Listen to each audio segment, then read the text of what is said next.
નમસ્કાર દર્શક મિત્રો, એસડી ન્યૂઝ ગુજરાતી ચેનલ પર આપનું સ્વાગત છે અને હું આપની સાથે વૈશાલી પોબારુ કરીશું નજર આજના સમાચાર પર। ડાંગ જિલ્લાથી સામાન્ય રીતે રાજ્યપાલના વરદ હસ્તે મેળાની શરૂઆત કરવામાં આવે છે। જો કે હવે આ મેળાનું ઉદ્ઘાટન સ્થાનિક અધિકારીઓ અને રાજકીય નેતાઓની ઉપસ્થિતિમાં યોજાઈ રહ્યો છે। આહવા કલેક્ટર કચેરી ખાતે વહીવટીતંત્ર દ્વારા 5 રાજાઓને ડાંગ દરબારની શુભેચ્છા પાઠવ્યા બાદ ઢોલ નગારા વગાડી રાજાઓની શાહી સવારીને પ્રસ્થાન કરાવી હતી।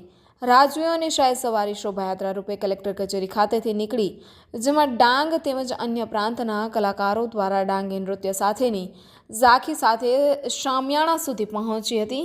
આ યાત્રા આહવા નગરના મુખ્ય માર્ગ પર ફરી રંગ ઉપવને પહોંચી હતી, જેમાં સ્થાનિક ધારાસભ્ય વિજય પટેલ, સાંસદ ધવલ પટેલ અને મંત્રી કુંવરજી હળપતિ પણ મન મૂકીને નાચ્યા હતા। કાર્યક્રમમાં વાસુરણાના રાજા ધનરાજસિંહ સૂર્યવંશી દ્વારા મહેમાનોનું તીર્કમાન આપી સ્વાગત કરવામાં આવ્યું હતું, જ્યારે મુખ્ય કાર્યક્રમ મુજબ સરકારશ્રીએ નિશ્ચિત કરેલ રાજકીય સાલિયાણા પેટેની રકમ અને 5 સોપારી તેમજ મોમેન્ટો આપીને આદિજાતિ મંત્રી કુંવરજી હળપતિ તેમજ વલસાડ સાંસદ ધવલ પટેલે 5 રાજાઓનું જાહેરમાં સન્માન કર્યું હતું। વાસુરણાના રાજા ધનરાજસિંહ સૂર્યવંશીએ મંચ ઉપરથી પોતાની માંગને લઈને આંદોલન કરવાની ચીમકી ઉચ્ચારી હતી, જેને લઈને લોકોમાં ભારે આશ્ચર્ય જોવા મળ્યું હતું। જો કે વલસાડના સાંસદે જણાવ્યું હતું કે રાજાની જે કોઈ નારાજગી છે તે સાથે મળીને દૂર કરવામાં આવશે। Reporter Sushil Pawar, SD news Gujarati, Dang. એ વખતે શરૂઆતથી જ ગયા વર્ષ પણ માનનીય રાજ્યપાલ સાહેબ નથી આવ્યા અને આ ડાંગ દરબારમાં પણ નથી આવી। એ બદલ અમને નારાજગી તો છે જ, પરંતુ અમે આટલું માનીએ છીએ કે અમારા ડાંગ દરબાર 1842-43થી ચાલતો આવ્યો છે।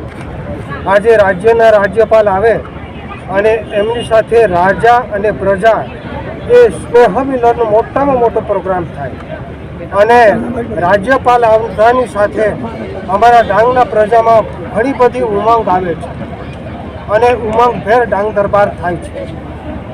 એટલા માટે અમે નારાજ હતા, પરંતુ રાજ્યના જે મંત્રીશ્રી આપણા કુંવરજી હળપતિ સાહેબ આવ્યો અને અમારા ડાંગના વિજયભાઈ પટેલ સાહેબ ધારાસભ્ય ઉપદંડક આવ્યો અને આપણા ધવલ પટેલ સાહેબ સાંસદશ્રી આવ્યો અને મેં કલેક્ટર સાહેબ ડાંગ અને ડીડીઓ એસપી સાહેબ એ બધા મળીને ડાંગનું આયોજન બિલકુલ સારી રીતે પતી ગયું છે।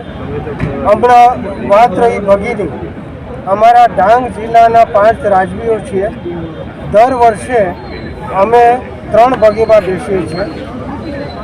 અમે તંત્રને જાણ કરી કે આ વખતે પણ 3 મંગાવો, તો કોઈ એમણે છે તો મનસ્વી રીતે છે તો 5 ભગી મંગાવી, તો અમારું આયોજન જે ચાલે છે, અમે 2 રાજાનું આયોજન ચાલે છે એ પ્રમાણે જ ભગી મંગાવીએ છીએ અને જે લીંગાના રાજા સ્વતંત્ર બેસે છે એમની માટે એક અલગ ભગી હોય છે।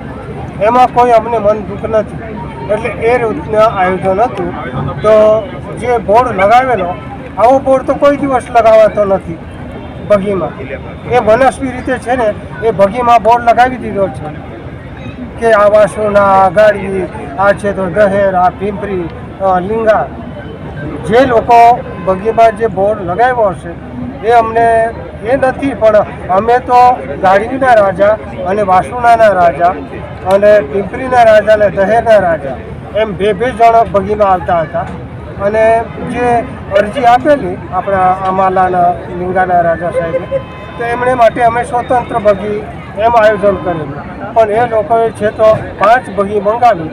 એ બદલ હમણાં તંત્ર એમાં નિષ્ફળ છે। અમે તો તંત્રને વાત કરી।